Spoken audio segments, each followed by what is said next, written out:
Hello everybody, I am Jmulls of Jmulls Gaming. A slippery slope that people have talked about for the better part of a decade, hell, even longer, has finally come to pass. Not in a small way, but all at once. Let's talk about the Brutosur mount in World of Warcraft's in-game shop. So, World of Warcraft is an MMORPG. You buy the base game, you buy the expansions, you pay a monthly subscription, and on top of that, it has an in-game shop filled with microtransactions. And they have recently released a new mount called the Trader's Gilded Brutosur. Now, it doesn't go any faster than any other ground mount in the game, so like whoop-de-doo, is it just a cool cosmetic, Jmulls? Well, no. See, there are two NPCs attached to this Brutosur. They give you access to the in-game mailbox system, but also the auction house. Ordinarily, you would either have to have another mount that may or may not have one of these things attached to them, which is already rare, or you would have to travel in-game to one of the major cities or locations that has these services available. But this mount,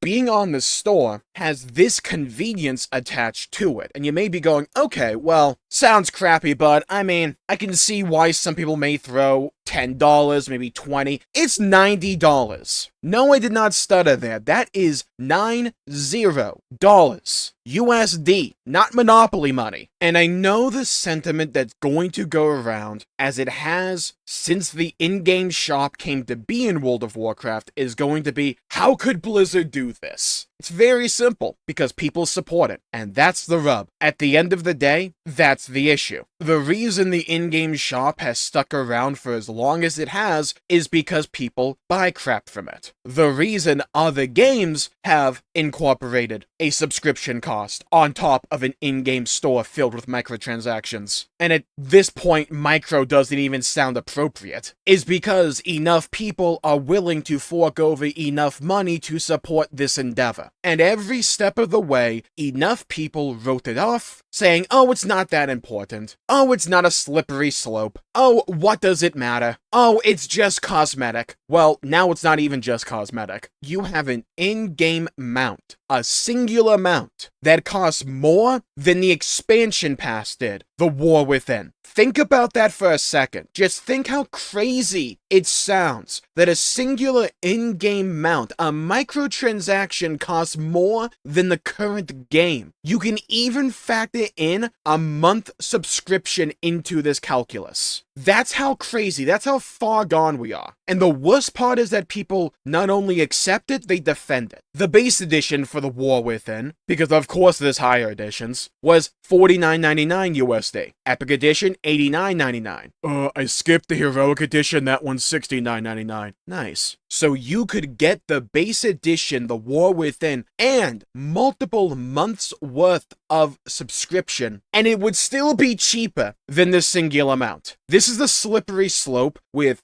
runaway in-game monetization that has been going on for over a decade, that enough people decided to either get bored of or ignore, and it's allowed this moment to come to pass. And the saddest thing is, apparently, people actually buying this freaking thing. And at some point here, I can't get mad at Blizzard or Activision Blizzard or at this point Microsoft. I just can't get mad at them. I can't get upset. I can't even be disappointed. Why would I? They are being rewarded actively. And when you have this many people fork over this amount of money consistently to circumvent what amounts to just like a minute's worth of time to Hearthstone/teleport to a major city to have these same conveniences, how can I be upset with them for doing this when enough people reward this behavior? At some point, accountability has to be placed on people's shoulders. Because I already know what the next train of thought that some people that are going to actively try and defend this multi-million-dollar corporation for whatever God's known reason are going to say, oh, this is just a microtransaction for World of Warcraft, how could it affect you, etc., etc. Like, enough people out there have the attention span of a Goddenfly's lifespan blows my mind sometimes. And I know I shouldn't be shocked how stupid people can be en masse sometimes, but it still blows me away every now and then. Because it's this type of monetization, this type of selling convenience, not even just cosmetic. Because now people can't even say there's a slippery slope. We're at the bottom of the hill. Until next time they release amounts similar to this, and we realize we were only halfway down the thing. This type of monetization is never within a vacuum. Other companies, other corporations actively look at things like this to see how it performs. How much does it sell? What's the public perception? Do people care about it after 72 hours? These are all factors that the industry en masse look at when it comes to games trying to go the extra mile, to put another finger into another pie, or put the fingers already in pies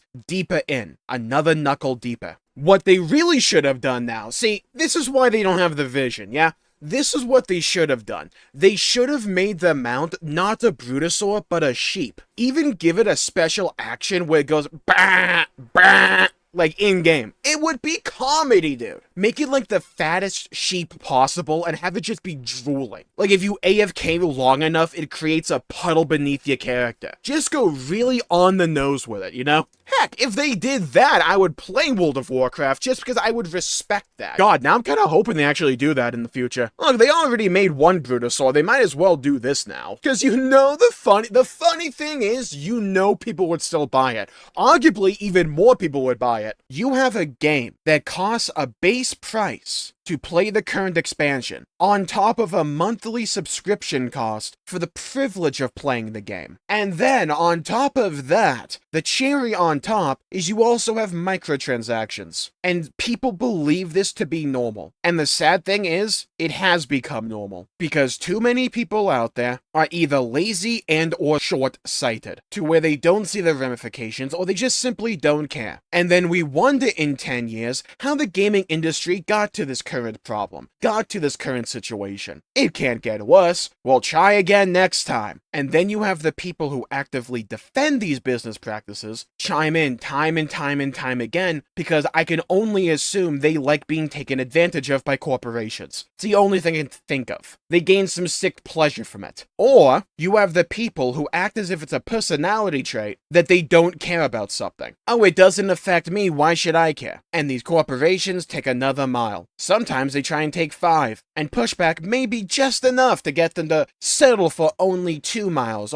or a mile. Sometimes they'll just take the mile and realize, hey, that was kind of nice, let me take another one, and then another one, and then another one. And then we look back, and we're not even in the same area code anymore. You know the defense against having in-game stores used to be that the game had a price point to begin with, let alone an added subscription cost on top of that? Now it's just normal. And I can't blame these companies for engaging in these practices when it's so readily rewarded and accepted by so many people. It doesn't even have to be a majority. It's just enough lazy people out there that have no perception of consequences that drag this industry further into this abyss. I thank God that there's still great games that get published and developed all the time. And this has been an amazing year. But I look at stuff like this, and I look back at my history with World of Warcraft, all the good times that I had with it, and sometimes I get the urge to come back. Pick right up where I left off, the War Within's looking pretty cool, then I see crap like this and I go, oh yeah, Blizzard never changed. Because we can talk about people changing positions, we can talk about new blood coming in, all we want. The fundamental issue with World of Warcraft and a lot of these other massive games out there has always been corporate greed. But the issue has been corporate greed that has been rewarded. It's a two-way street. You had that League of Legends skin that was ludicrously priced, and you have this Brutosur. Generally speaking, I like to be optimistic about the state of gaming because there's a lot of great games and developers out there that push out a lot of great games consistently. There's been numerous games this year that have blown me away just in terms of how much passion and imagination that went into these games. And it almost feels like a separate industry to this corporate slop that is shoveled out but is also readily eaten. But why do you care? Why does it matter to you? Somebody takes a dump on the floor 5 feet away from me. Technically, it doesn't affect me. I don't want it to happen, though. I don't want to sit there smelling this crap. Why would I? Especially if I'm trying to eat over here. It's gross. And then you have the people come up trying to defend it. How far gone are we really? There's no nobility in indolence. Blizzard aren't gonna give you like a pat on the back and promote you to general manager because you bought an in-game mount. And the sad thing is,